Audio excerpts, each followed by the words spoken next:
तो यहाँ पे आज हम वॉक कर रहे हैं जी। बहुत खूबसूरत एरिया है। मैंने सोचा ऐसे तो वॉक होनी नहीं, चलें इस तरह कर लेते हैं, हम वॉक भी कर लेते हैं, हमारी वॉक भी हो जाती है और ये खूबसूरत जो मनाज़र है ना, मैं वो आपको भी दिखा देता हूँ। तो ये यहाँ पे भी कोई बोट में शायद कोई रह रहा है कि नहीं, ऐसे लगता है जैसे काफ़ी अरसे से खड़ी है, लेकिन जो काफ़ी अरसे से खड़ी हैं बोट्स उनमें भी लोग रहते हैं। तो वो खड़ा रहने की वजह से ये देखें यहाँ पे भी साइन जो है ना, अगर देखिए नो फिशिंग का साइन है, डेंजर है, ओवरहेड इलेक्ट्रिफिकेशन, यानी कि जो ऊपर से बिजली की तारें जा रही हैं कहीं ना कहीं से जा रही होंगी, तो वो उनको भी उसका भी उन्होंने साइन दिया है कि आपने बी केयरफुल रहना है। ये जंगल है और जंगल में मंगल है। परिंदों की आवाज़ें सुने ज़रा आप, क्या बात है। आज का व्लॉग तो बस कमाल हो गया जी। आज तो मैं समझता हूँ कि मेरे जो है ना वो यूँ समझ लें कि वो कहते नहीं मेरे पैसे पूरे हो गए। मैं बुनियादी तौर पे मैं ख़ुद जो है इन चीज़ों को बहुत पसंद करता हूँ, कुदरत को, नेचर को। तो मैंने सोचा कि क्यों ना आपको भी ये चीज़ दिखाऊं। मैं यहाँ आया हूँ तो फिर मुझे वो देखें ऊपर आपको मकान नज़र आएंगे, वो वहाँ पे भी कोई रह रहा है जी। देखें इस तरह से यहाँ पे है, वॉकिंग ट्रेल्स बनी हुई हैं और लोग जो हैं वो यहाँ पे रोज़ाना वॉक करते हैं। हालांकि ये देहात में रहने वाले लोग हैं, लेकिन फिर भी यार देखें हमारे तो देहातों में कहते हैं वॉक शॉक की ज़रूरत ही नहीं है, क्योंकि पहले ही हम इतना कुछ कर रहे हैं, मतलब ज़िंदगी के जीने के लिए कोई खेती बाड़ी कर रहा है, कोई काम वाम कर रहा है, तो इसलिए ज़रूरत नहीं है हमें वॉक शॉक की। लेकिन ये देखें यहाँ पे तो लोग करते हैं, अपने कुत्तों को वॉक कराते हैं। अभी पीछे मुझे एक लेडी मिली है, तो बड़ी खूबसूरत बात मैं आपको बताऊं, मैं उसको फिल्मा नहीं सकता था, अगर फिल्मा सकता तो ज़रूर आपको बताता। उसके कुत्ते ने बीच रास्ते के अंदर पार्टी की, माजरत के साथ, लेकिन उसके पास लिफाफा था, उसने उस लिफाफे के अंदर उसको डाला और अब वो घर लेके जाएगी और अपने बिन के अंदर फेंकेगी। ऐसा नहीं है भाई, यहाँ पे कुत्ते रखने भी बड़े मुश्किल हैं, ठीक है। हर जगह आपको ये देखें साइन ज़रूर नज़र आएंगे, नो फिशिंग, क्या आपने करना है, क्या आप कर सकते हैं इस एरिए में, क्या नहीं कर। और ये देखें ये रिसेंटली जो है ना सारा ये इन्होंने साफ़ किया है, ये आपको नज़र आ रहा होगा, इस रास्ते को इन्होंने साफ़ किया क्योंकि मौसम आ गया। और ये देखें ऊपर से ब्रिज भी आ गया। ये क्या कह रहा है, नेशनल साइकिलिंग नेटवर्क, ठीक है, 559, और ये उसका साइन लगा हुआ है, ठीक है, एक सामने का और एक लेफ़्ट का। यानी आप जहाँ भी जाएंगे आपको बिना किसी डायरेक्शन की कोई चीज़ नज़र नहीं आएगी। ये मैं ब्रिज के अंदर हूँ तो वो आवाज़ थोड़ी सी गूंज रही है। ये किसी का घर है, ये कितना खूबसूरत जगह पे। मैं ब्रिज के ऊपर चढ़ता हूँ, ऊपर चढ़ के कोई नज़ारे जो है ना वो लेते हैं। अच्छा, लोग इन इलाकों में साइकिलिंग भी करते हैं। देखिए कितने मुश्किल रास्ते हैं, कच्चे हैं, लेकिन फिर भी लोग जो है ना। अच्छा, ये कोई सड़क है, ये कोई, हाँ ये देखिए ये भी कोई सड़क है जो नीचे आ रही है, इधर जा रही है, उस तरफ जा रही है, और वो ऊपर कोई उन घरों में लोग रहते हैं। मैं आपको ये नज़ारे कराता हूँ। देखिए वो कुत्ता, इसने पॉटी की थी जिसकी मैं बात कर रहा था। एक आंटी वॉक कर रही हैं, लेकिन मैं उनके कुत्ते को डिस्टर्ब नहीं करना चाहता, मैं थोड़ी देर के लिए रुक गया था तो वो भी फिर रुक गई। ये देखें ब्रिज देखें। अच्छा, ब्रिज की भी नंबरिंग है, कोई चीज़ बगैर जो है ना मैनेजमेंट के नहीं उन्होंने छोड़ी। 39 नंबर है इस ब्रिज का। खूबसूरती देखें ज़रा, खूबसूरती के साथ सुकून देखें। यहाँ एक और मुझे वो नज़र आया है साइन, वो मैं आपको दिखाता हूँ। ये देखें ज़रा, किसी की बोट, ये मेरा इन घर वालों की बोट होगी जो यहाँ पे खड़ी है। ये देखें, ये कहते हैं fishery affected by electrical power lines, do not carry assembled fishing tackles, कि मतलब यहाँ पे ख़तरा है, तो वो फ़िशिंग के लिए जो चीज़ें हैं ना, रॉड शॉड या इस तरह की होंगी, कोई लोहे की जो, वो नहीं आप ला सकते। ये फ्रेशली इन्होंने दोनों तरफ से जो है ना ये किया हुआ है। वो ऊपर को अपने पीछे लॉन में काम कर रहा है, आपको शायद नज़र ना आए। क्या यार खूबसूरती है, मैं तो पहली दफ़ा यहाँ पे आया हूँ। मैंने सोचा आपको भी ज़रा ये नज़ारे जो है ना दिखा दें। मुझे याद है कि हमारे यहाँ हॉबी जिसको मशगला कहते हैं, तो आप कहते थे कि आपका मशगला क्या है। ये देखें ज़रा, मैं जंगल के बीच बिल्कुल मेरे ऊपर दरख्त हैं, ये देखें तो कितना खूबसूरत। ये तस्वीर भी आपको बड़ी खूबसूरत लगेगी। तो जब मैट्रिक का हमने वो करैक्टर सर्टिफिकेट एक बनाते थे, जब अपने कॉलेज में एडमिशन लेना होता था ना, तो उस पर लिखते थे मशगला क्या है। तो वो पूछते थे हाँ जी क्या मशगला लिखें जी। तो मुझे याद है मैंने भी कहा था मेरा भी क्रिकेट लिखते हैं जी बस।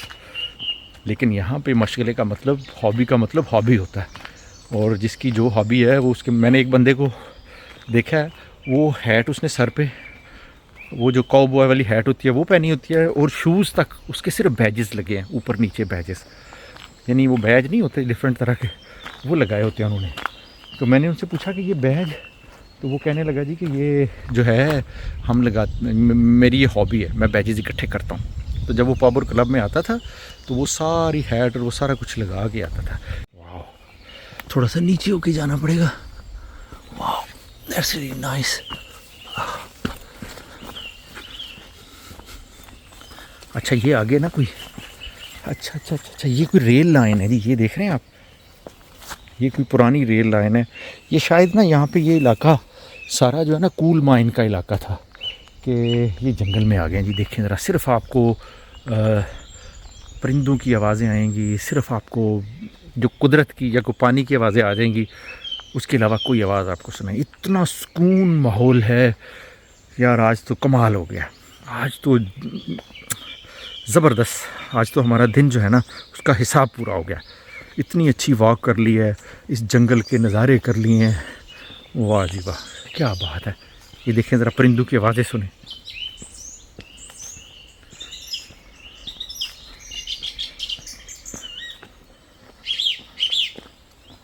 अच्छा जी, ये कुत्ते हैं, आंटी कुत्तों के साथ घूम रही थी, बात तो उन्होंने नहीं की। लोग देखें वॉक कर रहे हैं, ट्रैक कर रहे हैं। ये मेरी तरफ इसके साथ मेरे ख्याल से वो जो नाला है ना, वो इसके साथ साथ में बह रहा है, जो ऊपर की तरफ जा रहा है। लेकिन क्या खूबसूरती है यार, बस परिंदों की आवाज़ें आई या फिर कुछ लोग यहाँ पे वॉक करते हो आपको नज़र आएंगे, बाकी कोई ऐसी चीज़ जो है ना वो आपको नज़र नहीं आएगी। कितनी खूबसूरती के माहौल में लोग वॉक करते हैं। देखें ज़रा, वो देखें कि भाई साहब ने, कितने भाई हैं कि बहन साहब हैं, कितने कुत्ते जो है ना वो भाग रहे हैं। 3-4 कुत्तों को उठाया हुआ है और वो उनके साथ जा रही हैं। उठाया हुआ क्या मतलब कि उनके साथ चलें। ये यहाँ पे पानी है जी, शायद ये यहाँ पे कोई पानी का बंदोबस्त है, कोई इस तरह का ये कोई सिस्टम इन्होंने लगाया हुआ है। ये देखें आप, इसके ऊपर चढ़ के कोई देखते हैं, ये नीचे सारा पानी बह रहा है। पता नहीं ये पानी है या क्या चक्कर है।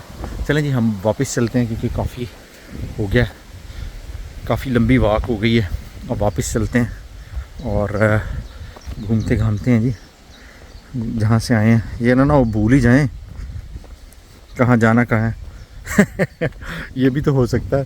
तो इसलिए भाईजान अब वापसी का रास्ता इख्तियार करते हैं। लेकिन ये जंगलों के नज़ारे, ये वो जो क्या बात है यार, इनके जंगल भी कमाल के हैं, इतना सुकून। और मज़े की बात यह, ऑस्ट्रेलिया में, शायद ऑस्ट्रेलिया बड़ा मुल्क है, वहाँ के जंगलों में आपको ख़तरा हो सकता है। मैंने एक कस्टमर के साथ, एक पैसेंजर के साथ बात कर रहा था, तो मैंने उससे कहा कि ऑस्ट्रेलिया अच्छा मुल्क है। कहता नहीं, वो ज़िंदगी के लिए बहुत डेंजर है। इसलिए डेंजरस है कि वहाँ लाइफ थ्रेटनिंग चीज़ें बहुत सारी हैं, जैसे सांप है, बिच्छू है और इस तरह की। तो आप ना ऑस्ट्रेलिया की बजाय कनाडा का ऑप्शन बड़ा अच्छा है। अगर मूव होना चाहते हैं इस कंट्री से तो कनाडा में चले जाएं, कम से कम वहाँ पे लाइफ थ्रेटनिंग चीज़ें नहीं है। मैंने कहा यार बात तो ठीक है। ये देखें रेल की पटरी, ये ना सारा इलाका माइंस का था। माइंस आप समझते हैं, इस पूरे इलाके के नीचे से इन्होंने ना कोयला निकाला है, और इस कोयले को, ये हब था मतलब कोयले का, तो उसकी वजह से शायद ये ट्रेन इस्तेमाल करते होंगे कोयले की ट्रांसपोर्टेशन के लिए यहाँ से जो है ना ये। तो अब चूँकि वो ख़त्म हो गया काम, अब तो इन्होंने मेरे ख्याल से कोयले से चलने वाले जो पावर प्लांट थे वो भी बंद कर दिए। तो माजरत के साथ मुझे थोड़ा सा, मैं कम ही जाता होता हूँ वॉक पे, टाइम ही नहीं मिलता, तो इसलिए थोड़ी सी सांस उखड़ी हुई है। लेकिन ये पटड़ी जो है ना तब की यहाँ यहीं पे पड़ी, हमारे यहाँ होती तो अब तक ये पटड़ी गायब हो चुकी होती, कबाड़िए को दे चुके होते ये लोहा। ये देखिए जी कमाल, आज तो मज़ा आ गया जी। आज मुझे व्लॉग का ज़ाती तौर पे, अब मैंने सोचा है जी अब जहाँ भी जाऊँगा ना आपको इस तरह के खूबसूरत एरियाज़ दिखाऊँगा। मैं आपको इन जंगलों के अंदर लेके जाऊँगा, इन खूबसूरत वादियों की सैर करवाऊँगा, मैं आपको कैनाल के किनारे दिखाऊँगा, उसमें खड़ी कश्तियाँ जो हैं इस कैमरे की मदद से आपके सामने लेके आऊँगा। मुमकिन हुआ तो उन कश्तियों के अंदर का भी नज़ारा करेंगे कभी, और फिर उस कश्ती पे कहीं कोई एक आध दिन के लिए जो है ना वो निकलेंगे। ये बड़ा मुश्किल होता है, मैंने पूछा था, लेकिन वो एक आध दिन के लिए देते नहीं हैं। तो शायद एक आध दिन के लिए दे देते हैं, लेकिन वीक के लिए नहीं देते। वीक जो है बड़ा महंगा होता है। मंथली जो है ना वो 300-400 पाउंड जो है रेंट पे आपको वो मिल जाती है। अगर आप ख़रीदें तो वो भी उसकी डिफरेंट रेंजेस हैं। यानी वो पंजाबी के अंदर जितना गुड़ पाओगे उतना मीठा होएगा। तो बिल्कुल ऐसे ही है कि जितना आप उसमें गुड़ डालेंगे उतना मीठा होएगा। भूल के ना वो पीछे चला गए थे, आगे मैं गया हूँ तो आगे एक गेट आ गया। तो मैंने सोचा ये तो आया नहीं था, मैं तो इससे गुजरा ही नहीं, ये कहाँ से आ गया। तो एक लेडी कुत्तों के साथ जा रही थी, फिर मैंने उसको पूछा तो उसने मुझे बताया कि नहीं वो पीछे जाओ, वहाँ से एक छोटा सा कट नज़र आएगा तो उधर से चले जाना। जंगल में भूल जाए तो उसके भी अपने ही मज़े हैं। ये वो वाले जंगल नहीं है जहाँ पे आपको कोई लूट लेगा, जहाँ पे आपको कोई नुकसान पहुँचाएगा, या शेर आ जाएगा, चीता आ जाएगा, रीछ आ जाएगा। ऐसे वैसे जंगल नहीं है, मज़े के जंगलात हैं, ठीक है। नो हार्मफुल जंगलात, जहाँ पे आपको कोई मसला, टेंशन, परेशानी नहीं है। तो भी रास्ते की तरफ जाते हैं और वापस अपने ट्रैक पे आते हैं। गाड़ी वहाँ एक पब है बड़ा खूबसूरत, उस पब के जो क्या कहते हैं कार पार्क है उसमें खड़ी करके आया था। मैंने इलाका देखा तो मुझसे रहा नहीं गया, मैंने कहा यार चलते हैं और देखते हैं कि देखिए लोग यहाँ पे वॉक कर रहे हैं। वो एक बोट भी आ रही है, वो देखें कोई बोट के अंदर आ रहे हैं। अभी हम वापस जाएंगे और देखेंगे हमारी गाड़ी वही खड़ी है कि नहीं। वही खड़ी होगी, ज़ाहिर है उसको किसी ने क्या करना है, लेकिन मज़ा आ गया जी। और इस घने जंगल इतनी खूबसूरत, चूँकि यहाँ पे वैसे सर्दियाँ हों तो ये बर्दाश्त करना ही मुश्किल है, लेकिन गर्मियाँ हैं तो उस वजह से थोड़ी सी हल्की सी खुनकी है माहौल में। जब हवा आपको लग रही है तो बड़ी अच्छी लग रही है, बड़ी प्यारी लग रही है। अच्छा यार, ऐसे जंगल के अंदर बैठ के जो है वो बारबेक्यू पार्टी होनी चाहिए कि नहीं होनी चाहिए, मैं आपके कमेंट का इंतज़ार कर रहा हूँ। आपको कमेंट करके बताना है कि क्या हमें ऐसे माहौल के अंदर, ऐसे खूबसूरत जंगल के अंदर दोस्तों के साथ पार्टी करनी चाहिए कि नहीं। चलें दोस्तों के साथ, फैमिली के साथ पार्टी करनी चाहिए कि नहीं, मैं आपके कमेंट का मुझे इंतज़ार रहेगा। आपने अपने फीडबैक से मुझे ज़रूर आगाह करना। ऐसा माहौल जहाँ पे ये बोट खड़ी हो, आप बोट के अंदर बैठे हो, उसको हायर कर लें 2 दिन के लिए, हफ्ते के लिए, 1 महीने के लिए। महीना अफोर्ड नहीं कर सकते, हफ्ता अफोर्ड नहीं कर सकते, 2 दिन के लिए उसको हायर करें और फिर ऐसे जंगलों की तरफ निकल आएँ, ऐसी नहरों के अंदर घूमते घामते ऐसी जगहों पे आ जाएं और फिर अपने आप को कुछ एक आध दिन के लिए स्पेयर कर लें। इन कुदरती नज़ारों से लुत्फ़अंदोज़ हों, इन चहचहाते हुए परिंदों की खूबसूरत आवाज़ों को अपने कानों के अंदर लेके जाएं। फिर देखिए ज़िंदगी के अंदर सुकून किस तरह से आता है, फिर देखिए ज़िंदगी के अंदर मज़ा किस तरह से आता है। ऊपर ये एंटीना लगा होगा मेरे ख्याल से, जो इंटरनेट के लिए जो है ना वो सैटेलाइट डिश और इस तरह की चीज़ें लोग कश्तियों के ऊपर बड़े खूबसूरत अंदाज के अंदर। ये पौधे चेक करेंगे, वाह ब्यूटीफुल, कितने अच्छे तरीके से पौधे लगाए हुए हैं, मज़ा आ गया जी आज तो। हाँ जी, तो आज के व्लॉग का इख्तिताम इस खूबसूरत ब्रिज पर करते हैं जहाँ हम खड़े हैं, इस छोटे से ब्रिज पे जहाँ से हमने आज के व्लॉग का आगाज़ किया था, वहीं आज हम इस व्लॉग का इख्तिताम करते हैं। एक छोटी सी गाड़ी आ गई है, गाड़ी को गुजरने दें, फिर हम इस व्लॉग की एंडिंग करते हैं। जी गाड़ी गुजर गई है, मैं आपका बहुत शुक्रगुजार हूँ, आपने मुझे सपोर्ट किया, लाइक किया, सब्सक्राइब किया, शेयर किया, फॉलो किया, थैंक यू वेरी मच। इसी तरह सपोर्ट जारी रखिए, इंशाल्लाह आपको इसी तरह के अच्छे अच्छे नज़ारे जो है ना वो आपकी आंखों की तस्कीन के लिए आपके सामने लेके आते रहेंगे। आज तक के लिए इतना ही काफ़ी है। इरफान अहमद लोधी को दीजिए इजाज़त। इंशाल्लाह अगले दिन एक नई सुबह ब्यूटीफुल खूबसूरत मौसम के साथ दोबारा आपकी खिदमत में हाज़िर होंगे। तब तक के लिए अस्सलाम वालेकुम।